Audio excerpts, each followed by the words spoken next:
With the end of the season near, the Raptors' odds for making the play-in, playoffs, and all of that have been revealed by Basketball Reference, so we'll discuss that as well as Fred VanVleet and Gary Trent Jr. bouncing back in a big way last night against the Washington Wizards. So we'll recap that game and a whole bunch more in this video. So without further ado, let's jump into our first topic of discussion.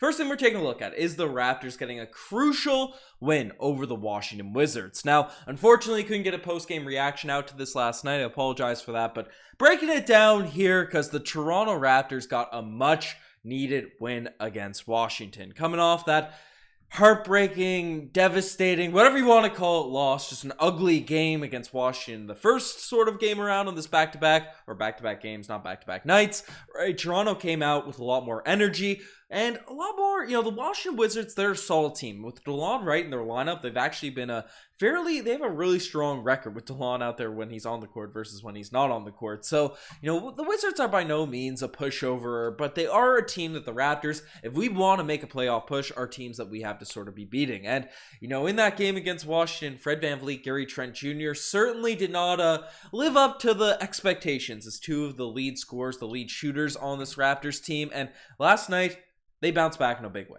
And the first guy, Fred VanVleet, has, his shooting hasn't been great, but he has been doing the other things out there on the court. And with the exception of a couple, late game heartbreakers, right? Fred VanVleet got a couple shots at the end of the fourth quarter, ended up sending the game that could have kept the game from going into overtime, won the Toronto Raptors in regulation. He missed a couple of those, but other than that, he was steady throughout the entire performance, and in overtime hit 2 or 3 massive corner threes that really changed the game for Toronto. But overall, the box score looked good for Fred VanVleet as well. 25 points, 10 assists, 3 steals, 2 blocks, 9 of 16 from the field, 6 of 11 from the three-point line. And for all the people that are out here bashing on Fred VanVleet, calling him trash and all that sort of stuff, when he has games like this, you do have to give him credit. And the one thing I do have to say as well, just watching from the eye test of Fred VanVleet's performance last night, the defense was on another level, right? Like, sure, Fred VanVleet, even were moments, he's taken a step back on the defensive end since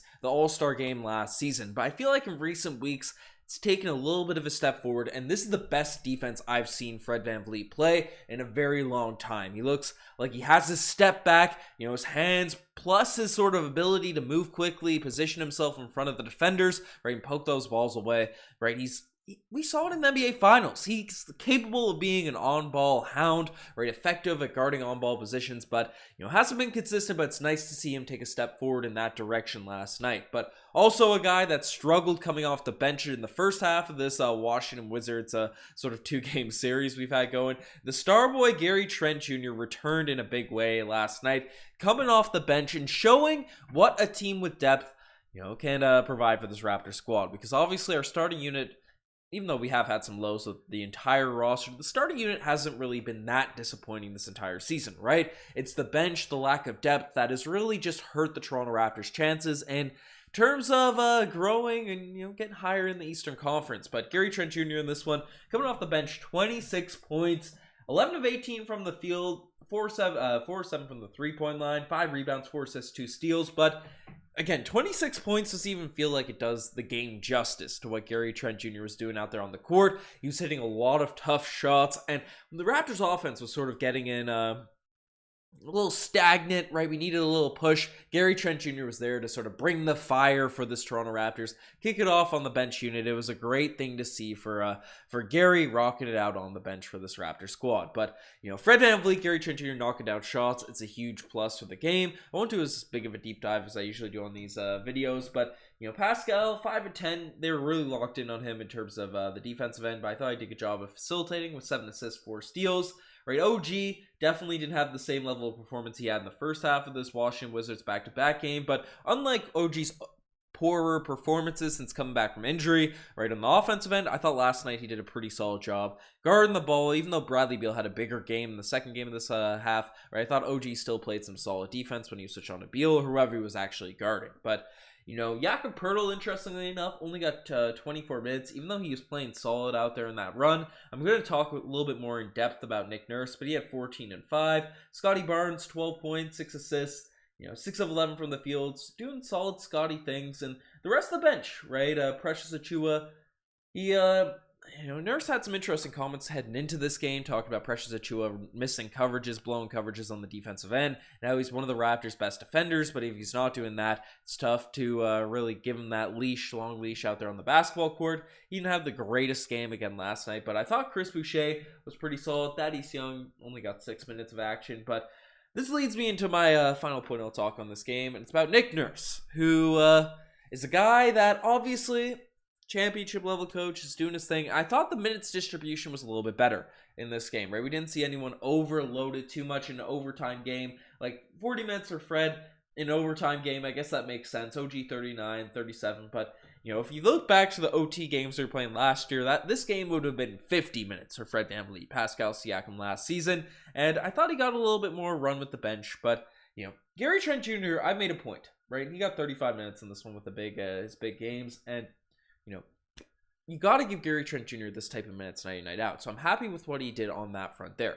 But we just acquired Will Barton, and Will Barton's a guy that, sure, there's question marks on the defensive end. Sure, there's question marks about consistency shooting. But at least, especially just keeping it within this most recent game against the Wizards, Will Barton looks engaged. He looks locked in out there on the defensive end. He's playing really solid on-ball defense. He's getting deflections. He's getting steals. And I really like the energy he's providing on that end of the court. So that shouldn't be holding him back in terms of minutes. And on the offensive end, right, he came in, got a three-point shot, right, knocked it down super early, and then it feels like he didn't get a second one. I guess he did get a second one taken up, but the Raptors just haven't been looking for Will Barton. Will the Thrill, he got 13 minutes of action, but I don't know. I think Nick Nurse should be given a little bit more opportunities there for Will Barton to get his game going. I guess Gary Trent Jr. is having such a big night that Will Barton might be a little bit redundant, but shooting on this Raptors team is never redundant. We need more shooters.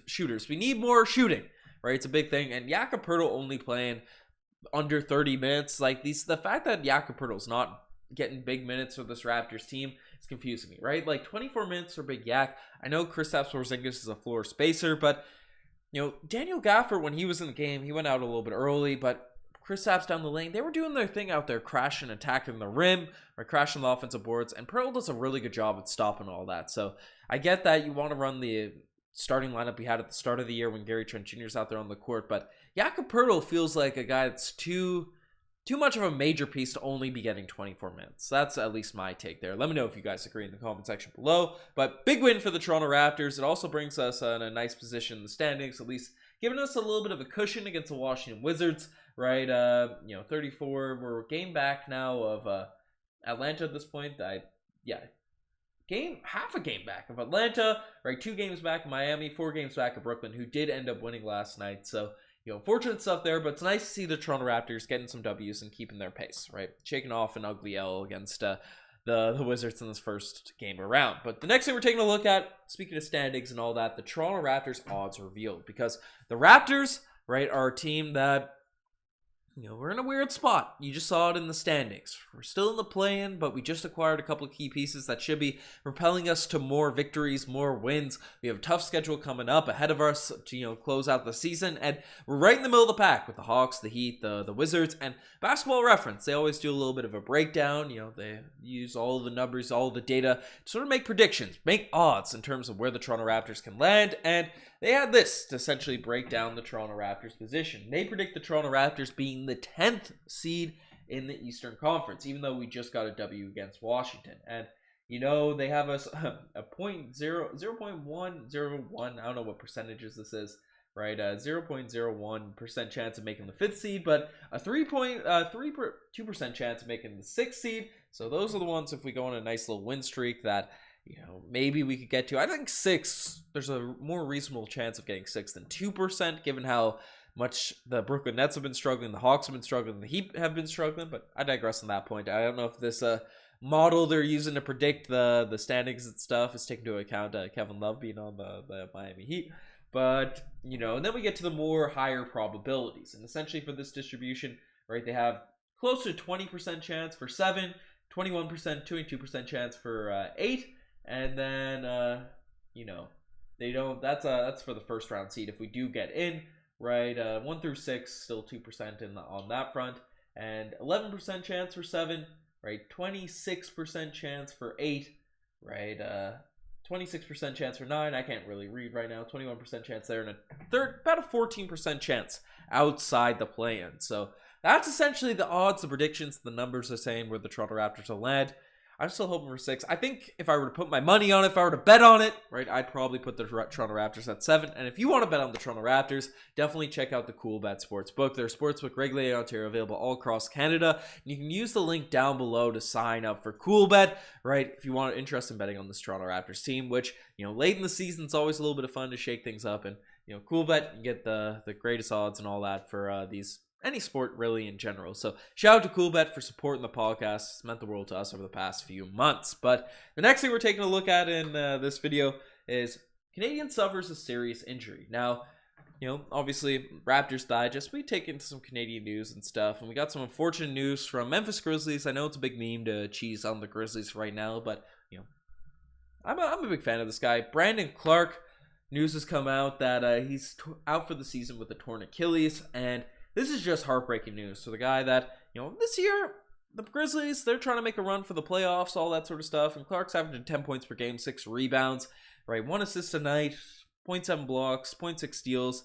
You know, can knock down the 3 ball, not at a high clip, but he does shoot a few. You know, he's pretty effective from the field. He shot more in his recent seasons. And it's always struck me as a guy that could be a future Toronto Raptor. Just has that sort of build, has that sort of game. And unfortunately, he's now torn his Achilles, and we all know how long that can take. So hopefully, he'll be able to play at some point next season, because I guess it's only early March. But I don't know, I'm wishing the best for Brandon Clark, Canadian, still growing in his career. Really solid role player there for the Memphis Grizzlies. And the final thing we're taking a look at in this video is new jerseys revealed. Now, this is for Raptors 905 jerseys.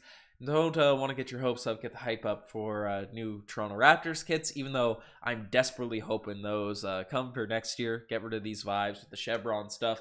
But we got some new Raptors 905 kits, and they played these in the last 905 game, but they showed them off. Some little Saga Welcome 905 Nights. It's got the black and gold, and I thought it had a little cool look to it. So brought up a little screenshot there. Right, maybe this means, you know, if they're getting new jerseys for the 905, obviously these aren't the full kits that they're going to be using left, right, and center every single game, but, you know, if they're getting new designs for the 905, hopefully some new design shakeups are going to be happening for the Toronto Raptors main club. But, folks, you guys are the best to make this far. Subscribe to the channel if you haven't already. Appreciate you guys as always. Anyways, I'm signing out.